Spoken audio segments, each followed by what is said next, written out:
I hope you are okay. Muri iyi video tugiye kureba impamvu 5 zatuma uzamura aba followers bawe kuri TikTok mu gihe gito, mu gihe cyose izo mpamvu uzitayeho ukazikurikirana. Nkuko mubizi hano kuri YouTube turisanzura tukaganira nkabereka ese ni irihe banga wakoresha. Nimba ari ukigera kuri iyi video kanda subscribe ufungure n'inzogera nimba uziko uri tayari kwiga isomo rya buri munsi ryaguhindurira YouTube cyangwa TikTok mu gihe gitoya. Twagiye izo mpamvu 5 ngiye kubabwira nizo nanjye nakoresheje, none hanga nkuko mubibona mfite aba followers batagize icyo batwaye. Nawe rero nimba wumva ari impinduka zaba kuri account yawe, twagiye. Impamvu ya mbere ugomba kwitaho, menya impamvu wafunguye TikTok. Nimba ari for fun, enjoyinga sibyo, unabikore enjoyment yose ishoboka uyikore, ubikore by'umwuga, ureke kumva ko wabikora aho ushaka, ahubwo nimba ari ukuryoshya ryoshya wakuyeho, utirimita. Tucyumvikane niho neza. Icyo gihe nubikora ari ukuryoshya, ari iyo mpamvu wafunguye TikTok, biryoshye uryoshye nta kindi witayeho, kugera igihe nyine ushyiraho na video 10 ku munsi cyangwa se no kurenza. Icyo gihe video zizagenda zisakara ahantu hatandukanye, hanyuma bakumenye nk'umuryoshyi, hanyuma umenye ngo tayari ibintu byanjye byatangiye gufata urundi rwego. Cyangwa se niba ari tutorials nk'iyi, kora tutorial umenye content uri bushyiremo, ikinse n'iki kiri butume abantu bareba video zawe, n'iki cyatuma umuntu areba video imwe akafata n'indi akayireba zanjye. Ibyo bintu ubikore, menya target yawe, kandi nimba uyimenye yikorere, shyiramo imbaraga nyinshi uyikorere. Icyo ni ikintu cya mbere cy'ingenzi ugomba kumenya. Wiba kuri TikTok tandaraje ukuguru kumwe kuri muri ibi ukundi kuri muri ibi, menya ikintu kimwe cyakuzanye kuri TikTok hanyuma ugikorere. Nimba ari comedy, kora comedy utirimita. Nizere ko turiho tujyana. Turi ku mpamvu ya mbere ishobora gutuma uzamura aba followers bawe mu gihe gito. Igihe cyose rero umenye target yawe, abantu bayikumenyera akavuga ati uyu muntu aransetsa pe, kamufollowing ntihakagire video ye incika. Nizere ko turiho twumvikana tujyana. Hanyuma cyangwa se uyu muntu anyigisha utuntu tw'ubwenge, reka mufollowing kugira ngo ntihakagire video ye incika. Icyo gihe uzaba wamaze kumenya target yawe, hanyuma uriho unayikorera. Nimba ukijagaraye biragoranye ko wamenya ko nyine biragoye ko umuntu yagufollowinga agendeye ku kajagari urimo. Menya ikintu kimwe ukorera unagishyiremo imbaraga cyane. Iyo yari impamvu ya mbere. Okay, impamvu ya kabiri y'ingenzi. Tugiye ku mpamvu ya kabiri. Impamvu yindi, menya amasaha yo kwa uploadinga video zawe. Iyo video narayikoze, ndabashyiramo link hano muri description. Video yo kumenya ngo ni ryari na kwa uploadinga video yanjye kuri YouTube, kuri TikTok. Numara kumenyereza abo bantu bawe ugenda bagufollowinga, ukabamenyereza amasaha wa uploadingiraho, bazajya bavuga ati nyamara saa 1 ziragize kandi gataragiye gushyiraho video, cyangwa se saa 2 ziragize gataragiye kuza live, cyangwa se agiye gushyiraho video. Nimba kuko ubaha content bakeneye, bazajya baba tayari bayitegereze uhita uyishyiraho. Igihe cyose uzabamenyereza ibyo bintu, bazavuga bati uyu muntu ari seriye, bagufollowing.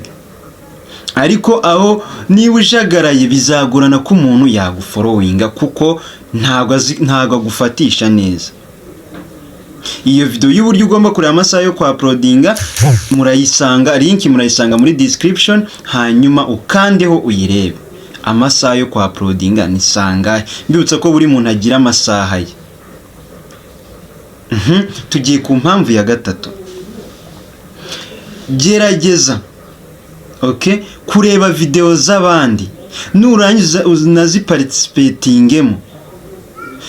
Nureba video y'umuntu ukande like cyangwa se ushyiremo comment, wigendere nka ya video nabakoreye ibabwira uburyo comment ishobora kukuzamura mu gihe gitoya, ikazamura aba followers bawe na likes biturutse ku ga comment gatoya witangiye. okay?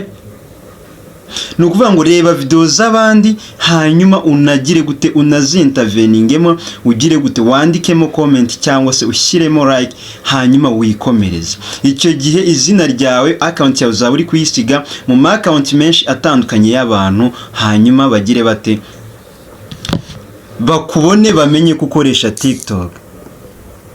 Okay? Tujyane ikintu ku kindi. Mbibutsa neza ko nimba rwose ushaka ko tuzatubana muri izi video za buri munsi dukora zijyanye na tutorials z'uburyo tugomba gukoramo TikTok na YouTube, iki nicyo gihe ngo ukore subscribe nimba utarayikora. Okay? Twihute cyane tujye ku mpamvu ya gatatu. Tangira content yawe nko mu season. Kora content ariko nko mu bintu by'amaseri. Sinzi nimba munyumva neza. Impamvu ya gatatu, kora content nko mu buryo bw'amaseri.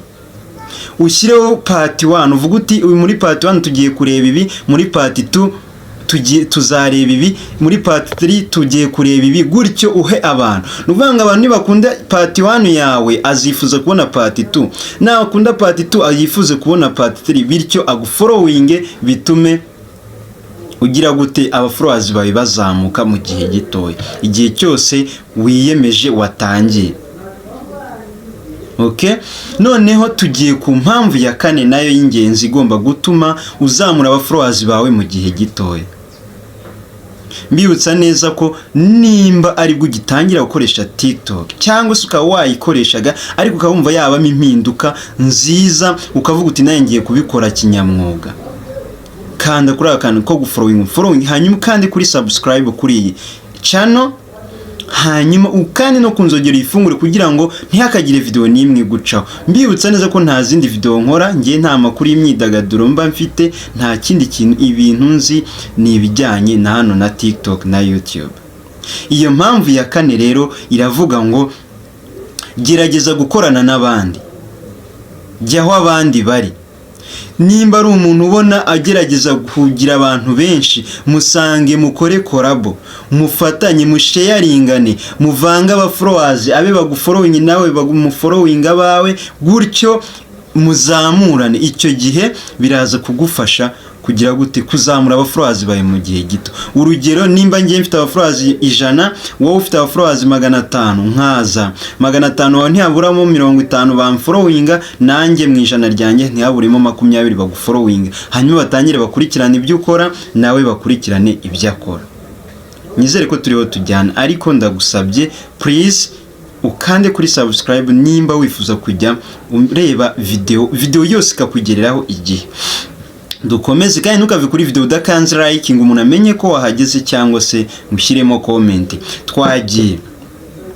Ikindi kintu ugomba kwitaho ni iki kijyanye n'ama hashtag. Kandi ayo ma hashtag akaba afitanye isano na video wakoze. Hari abantu batazi gutaginga izo video zose hano kuri YouTube ziriho. Uburyo kuri umuntu ataginga ngo FYP, ngo for you page, ngo nani na nini, ibyo bintu hari abantu mutazi ukuntu babikora, kandi biriya bintu birabifasha mu cyo bita SEO cyangwa se search engine optimization. Ibyo bintu bifasha iki? Igihe cyose umuntu searchinze video wataginze neza, iyo video ikaba related n'ibyo wavuze n'ibyo wataginze, video yawe iza mu zambere. Icyo gihe abantu bahita bayibona mu zambere, babona harimo ikintu gikwiriye kuko bagahita bagufollowing. Guys, twagiye. Nizere ko iki kijyanye n'ama hashtag mumaze kucyumva. Hanyuma rero impamvu ya gatanu ari nayo ya nyuma ngiye kubabwira, y'ingenzi nayo,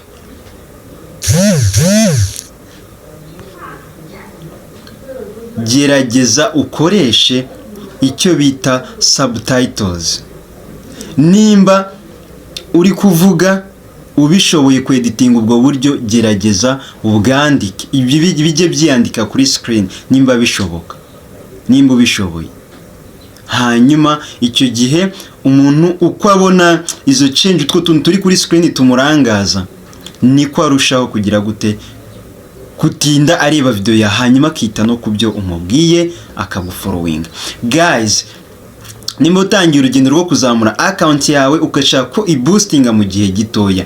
Murabizi nkora live saa 2. Uramfollowinga kuri TikTok, hano kuri YouTube. Make sure ko wakoze subscribe. Urebye kuri iyi video kanda subscribe, ufungure inzogera kugira ngo ntihakagire video nimwe igucika.